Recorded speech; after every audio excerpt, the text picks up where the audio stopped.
All right, next question. What makes you cringe? Men. Yo, I don't want to do this no more.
All right, so my name's Will. I work for The Retriever. I'm here with Adel. This is Seth Blackman. Seth. Nice to meet you. Tim. Saeed speaking. Vondi. Abel. I'm Sarah. I'm Hafsa. And I'm Sahil. Megan Connor. With Kenneth. David Ramaruli. And I'm Nate. Nice to meet you. Great guide, class of 2022. Awesome. The day, it's finals week, everything's going on, but we're going to push past that and focus more on the incoming students. What advice do you have for incoming freshmen or underclassmen at UMBC? Don't come to the second floor of the library if you want to actually get work done. First advice is find a balance in everything you do.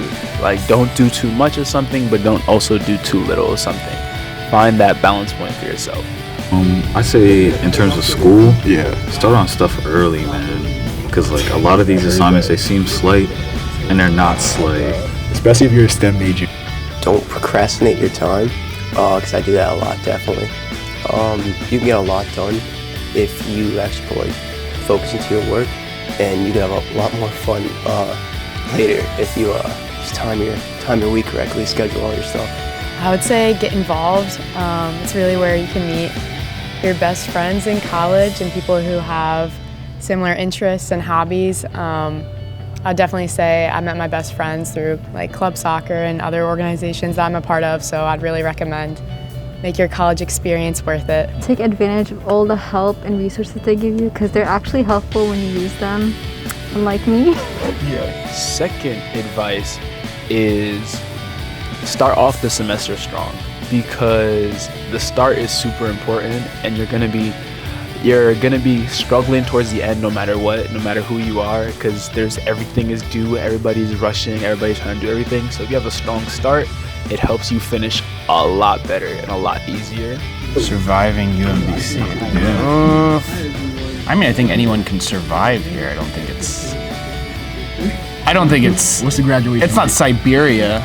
Okay. It's not, but I would say obviously do what you love, like study what you want, do what you love, but like enjoy your time here. Flies by fast. But at the same time, like when it comes to career and everything, like try to start that early, try to think about that early, and like obviously everyone doesn't know what they're gonna do in like 5 years or whatever, but like try to at least plan and not like be blindsided once you do graduate. Make sure you pick your major carefully, take your time with it, because that's going to determine the rest of your life. I feel like the biggest thing is finding a balance. Obviously, try to pick a major where that interests you, right? And once you start that, the first week, work very hard, right? And then put systems into place, like make a schedule. When I mean put systems in, I mean like, you're gonna have assignments, like you're gonna have one class that there's an assignment due every Friday, right? So set a day like Wednesday, knock that assignment out. Put systems into place, and then you'll have more time for free time, and then you'll be able to balance both your school and your social life. And everyone has family obligations, work, everything. Everyone's situation is different. But I feel like everybody can make the most of their college experience by just balancing everything. And I feel like that's the biggest thing that people that's the biggest thing I can say to like incoming freshmen and just people in all walks of life, whether it's bachelor's, master's, life, marriage, anything. Don't stress out too much. Have a fun college time. And with that being said, another part is that college isn't just studying. Have fun. Find ways to have fun. Find your friend groups, you know. Go out, explore the area. Be safe, but go out, explore. Hop into a couple of parties, but find a balance. I liked all the events and clubs and stuff, like, you know, all the different like cultural clubs that we have on campus, like ASA, SASA, PAXA, all of them, MSA. Like, I loved all the events that they would hold, and like it would really embrace like how diverse this campus is, and you meet a lot of new people, and it was like an easy way to like just make new friends and stuff, and like you always find like a community here. So that's what I appreciated most about the school. Adderall definitely helps. Definitely helps. Adderall. No. Exactly. I agree with what Will said. Like, there's a group for everything. UMBC themselves throw their own on-campus event through SEB, Student Gov. Like, there's a bunch of free stuff, free food, free. There's a lot of things. Exactly, being given out that you just have to just literally ask and look for it. When it comes to like new people coming in and enjoying the school, I've been here for 5 years. Basically, any like possible advice I can give them is, you know, keep an open mind. Go with what your heart tells you. Always strive to be as happy as you can here, and always go with your gut. I've started going with my gut recently, and it's never steered me wrong. As long as you do that, you guys will be fine. You'll make UMBC a very special place for you. That's all I gotta say. My biggest piece of advice would to be not to put yourself in a box. So I think a lot of people the people who don't end up graduating, or the people who end up dropping out, a lot of them,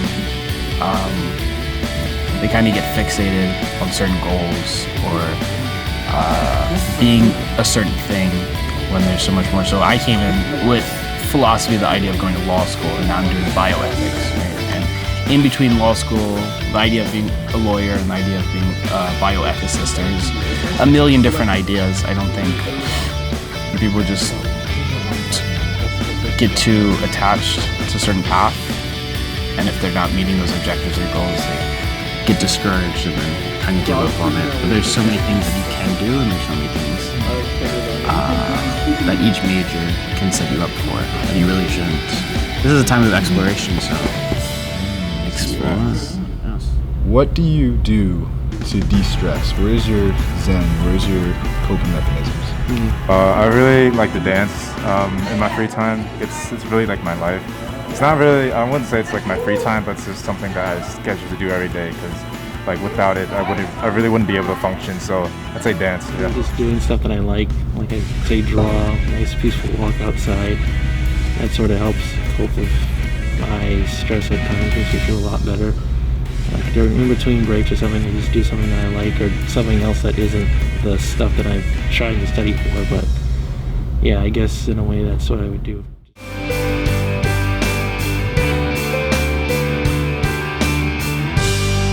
What is going to be your fondest memory leaving UMBC? My fondest memory? Yeah, like what's something you'll never forget coming to this school that you'll, you know, tell generations to come after you. Generations? I don't think I'll live that long, but fondest memory? Yeah. For fondest memories, probably Megan Thee Stallion concert for sophomore year. Yes. It was a very fun event. Shout out Meg. Shout out to Baby. Well, not shout out to Baby. He's canceled. Yeah, nah. We don't rock with him. Something that I always enjoyed about this campus is honestly just in spring semester, just sitting out, studying outside, and just seeing all the students walk through. It speaks a lot about the campus, because it can be very lively at times, and it's nice to see like just the different people who walk through, like, you know, it's very diverse and like, you know, racially, ethnically, religiously, personality-wise, like, you know, different destinies, different interests. And it's just really nice just to see this entire campus act like a living community. Generations. I would say that one of my fondest memories was working at admissions. Like tickets? No, I'm talking about undergraduate admissions as a tour guide. At the bottom of the office. Okay. At the bottom of the library, just bringing in potential students and telling them all about the school. I've learned so much about the school and come to love it even more giving tours. I found a new appreciation and admired more and more with each tour. So telling people how great the school is I'm not, it's no cap. It's not a, there's no cap, all gown. All gown. Since I'm graduating, of course. So, but yeah, I love giving tours, and I'm actually sad I won't be giving tours anymore. So, well, but I know admissions is gonna miss you. Yeah, they're gonna hang my polo up in the office. In the rafters. Yeah, in the rafters. Well, actually, it's a very low ceiling because it's in the basement. So. Since you're on the phone right now, you can just like imagine a really handsome guy, just like absolutely beautiful. First and foremost, keep your options open. Don't get set on one given path from the get-go. Try and like start off with like gen eds. Don't like, because odds are you're probably going to change your mind midway through. Focus on getting internships early so you can experience other fields. It's just school. It just becomes like the rest of your life. But I mean, like, also don't actually take it too seriously, because at the end of the day, even if you fail, you're not gonna die, probably. Comes from a man who's obsessed with his 4.0 and then lost his 4.0. Yeah, I lost it all, and I realized after like getting back up, I'm like, I'm still alive. You know what I'm saying? Perfect your struggle meals, you know, your cheap struggle meals, because you're not going to want to eat the same food every day on campus, I promise you.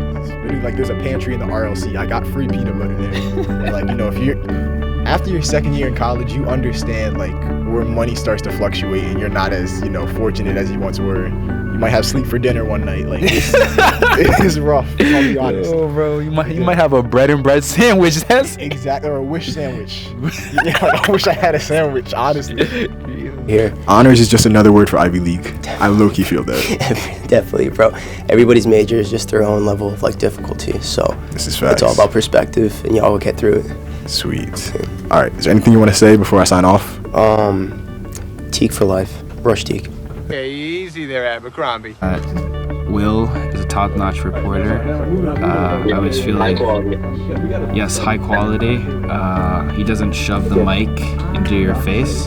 Yeah, I can also verify that. I felt like there was a good distance between me and the mic, to be honest. Actually, Marcellus has a fear of microphones, and that's why I'm not there. This is why he had to do it over the phone. This is why he had to do it virtually.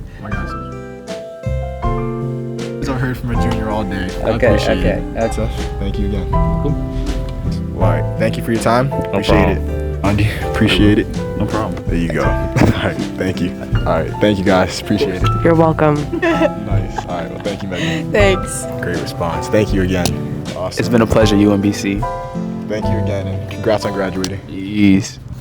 Oh, that was.